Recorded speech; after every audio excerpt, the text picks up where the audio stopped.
জাতীয় নাগরিক পার্টির যুগ্ম আহ্বায়ক জাভেদ রাসনিন বলেছেন, আলোচনায় যেসব বিষয়ে ঐকমত্য তৈরি হচ্ছে সেগুলো নির্বাচনের আগে একটি লিগ্যাল ফ্রেমওয়ার্কের মাধ্যমে বাস্তবায়নের নিশ্চয়তা দিতে হবে।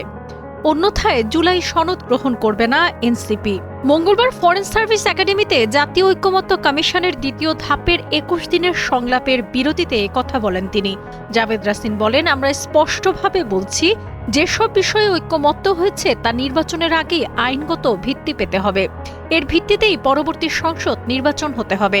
তিনি আরও বলেন, কমিশন ৬টি সিদ্ধান্ত গ্রহণ পদ্ধতির কথা বললেও তা নিয়ে আলোচনা না করেই হঠাৎ করে জুলাই সনদের খসড়া প্রকাশ করেছে, যা সঠিক কাজ নয়। এর তীব্র বিরোধিতা করছি। সনদ বাস্তবায়ন পদ্ধতি নিয়ে আলোচনা হয়নি, অথচ তারা খসড়া প্রকাশ করেছে, এটা আমরা গ্রহণ করতে পারি না। আমাদের স্পষ্ট অবস্থান, আলোচনার মাধ্যমে ঐকমত্যের ভিত্তিতে সিদ্ধান্ত নিতে হবে। একতরফাভাবে কিছু চাপিয়ে দেওয়া হলে তা মানি না।